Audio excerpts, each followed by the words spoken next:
Okay, let's just jump right in. We have all seen it. You're on the driving range, and you see that person, maybe it's even your friend, obsessing over weight shift. Oh, yeah. The metronome sway. Exactly.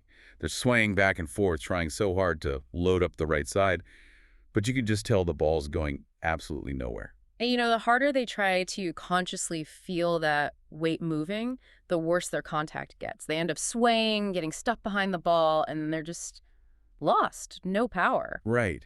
And here's the thing that's so fascinating, and it's really the core of our deep dive today.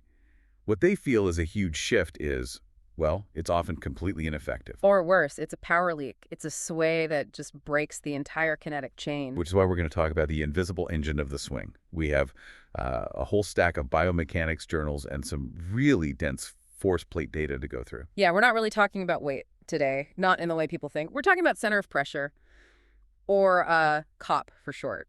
COP, it's the secret sauce. Mm-hmm. So our mission today is to define what it is scientifically, explain how it's totally different from your body's mass, and show how the best players use it to create incredible speed. And, maybe the most important part, how getting this wrong isn't just bad for your score, it could be seriously bad for your lower back. Yeah, the crunch factor. I saw that in the research, and I literally sat up straighter. We'll get there. But okay, first things first. Most people, myself included, probably use weight and pressure interchangeably. I lean right, my weight and my pressure go right. Same thing, right? If you're standing still, sure, more or less. But the golf swing is not standing still. Not at all. It's an incredibly dynamic, high-velocity movement. So we have to be precise. We need to separate center of mass, or COM, from the center of pressure, the COP. Okay, let's break that down. Center of mass, what is it? Your center of mass, your COM, is your body's balance point. It's the theoretical spot where your mass is perfectly distributed. For most people, it's kind of around the navel. So it's the what that's moving, the actual stuff of my body. Exactly. It's the cargo. Now, the center of pressure is different. It's the point of application for the vertical ground reaction force. Whoa, that sounds very technical. It is. Let's make it simpler. It's the weighted average of where you are pushing into the ground. If your mass is the what, your pressure is the how. Pushing. That's the active word there. That's everything. Yeah. And this brings us to a great analogy from the sources. Think of your center of mass, your heavy torso and hips, as a herd of sheep. Okay, I'm with you. The sheep are heavy. They're a bit slow to change direction. Right. And your center of pressure, the COP, is the sheepdog. The sheepdog. The sheepdog's job is to control the sheep. If the sheep, your body, are moving too far right and you need them to come back left, the sheepdog can't just stand in the middle. No, it has to run way out to the right side. Get around the herd and then bark and push them back toward the center. Oh, I love that. So to move my mass left, my pressure has to go right first to push off.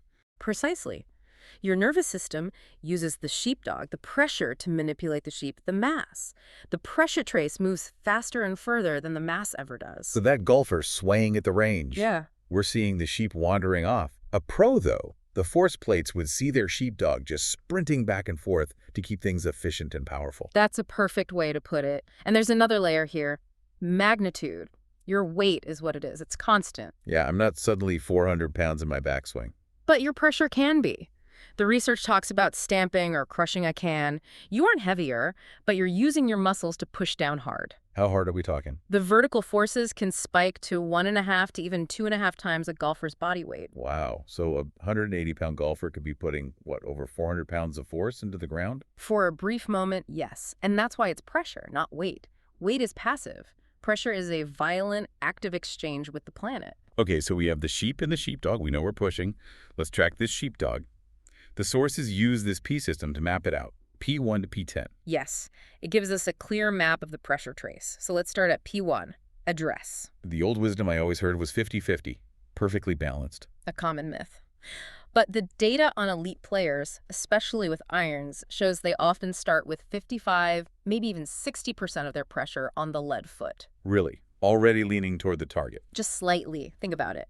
If you want to move right, you need something to push off of. You can't push off an unweighted foot. That little bit of lead foot pressure is the trigger for a dynamic backswing. Like a sprinter in the blocks. You load them to explode out. Okay, so we trigger.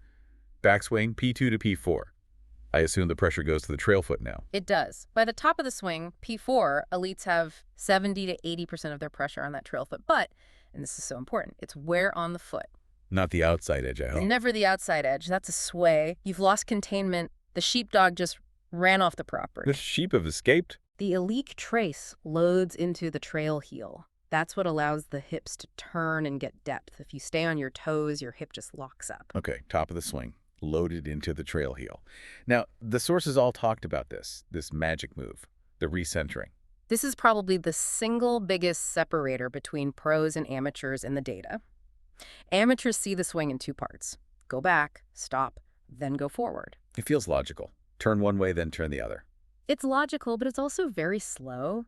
Elite golfers start shifting their center of pressure back to the target before the club even finishes the backswing. Wait, say that again. The club is still going back, but their pressure is already moving forward. Exactly. Sometime between P4 and P5, the sheepdog is already sprinting back toward the lead foot while the sheep are still finishing their move away from the target. That creates that X-factor stretch they talk about. That's it. Lower body starting forward, upper body still coiling back. It's like stretching a rubber band. If you wait until the top to start your shift, you've lost all that elastic energy. The rubber band is slack. You're late. You've lost the sequence. You're late. So now we're coming down into impact, P7. The shift is aggressive. How aggressive? We're talking 75 to 90% of pressure on the lead foot at impact. But again, it's about where. It moves from the ball of the lead foot toward the lead heel. Why the heel? It's a braking action. Imagine sprinting down a hall and needing to make a sharp left turn. You plant that left foot hard and you almost pull back on it to pivot. Right, you use it to stop your forward momentum so you can rotate. That is exactly what the lead leg does. That pressure moving to the heel is what helps the hips clear rotationally. If you stay on your toe, your hips just slide. The heel is the brake that transfers speed up the chain. The body stops so the club can accelerate. It's so counterintuitive, you have to push backward to send the club flying forward. Newton's third law, every time. Which is a perfect segue. Ground reaction forces. The source is broken down into three types. Yeah. Vertical, horizontal, and torque. Right.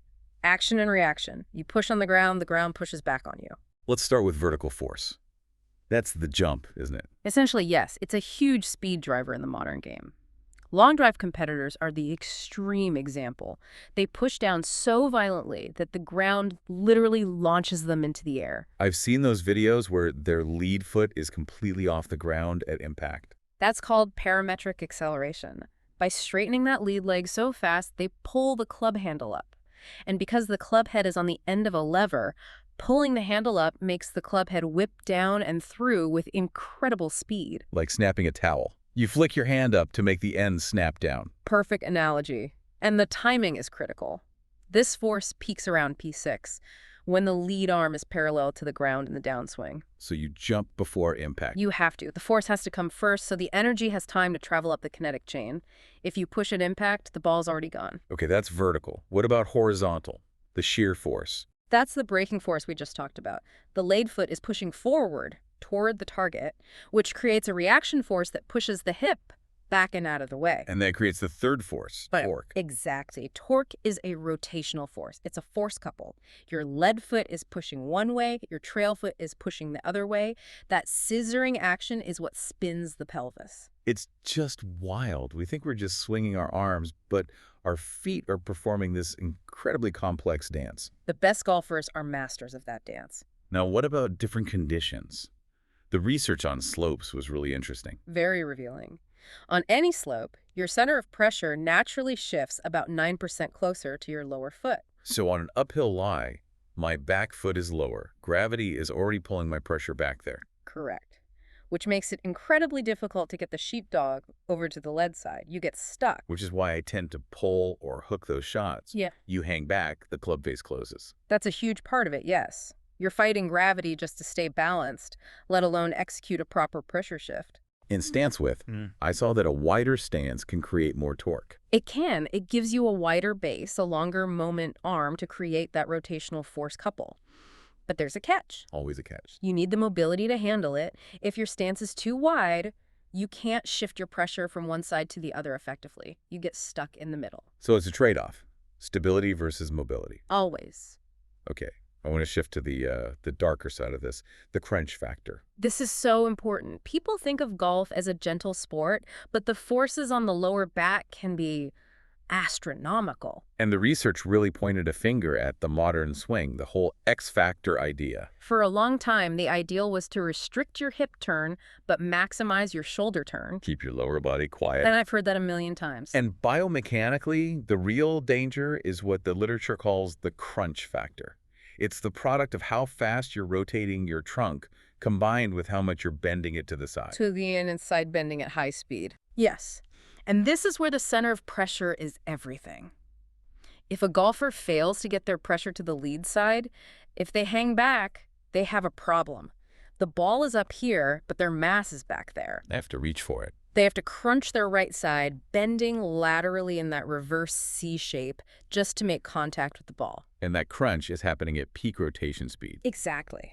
And that puts a massive shear load right on the L4 and L5 vertebrae. It's a classic mechanism for disc injury in golfers. So a proper pressure shift isn't just for power, it's literally spine saving. 100%. When you shift your pressure correctly to your lead leg, you create a stable post to rotate around. The load goes through the hip joint, which is a ball and socket designed for rotation, not the lumbar spine. It seems like hanging back is public enemy number one. It kills power and it kills your back. It's a failure of the sheepdog.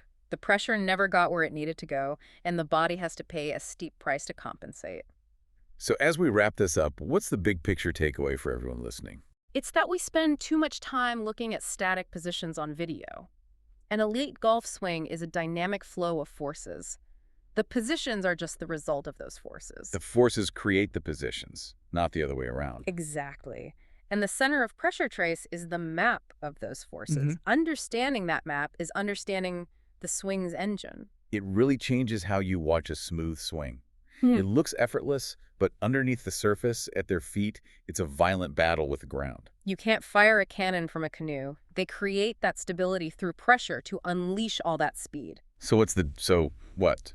For the average golfer who doesn't have a force plate at home. It changes your intention. Instead of thinking, turn my shoulders, think, load my trail heel. Instead of thinking, start the downswing, think, start shifting my pressure left before I even finish my backswing. That recentering thought is a big one. It is. And just a feeling that you have to push the ground away from you to generate speed.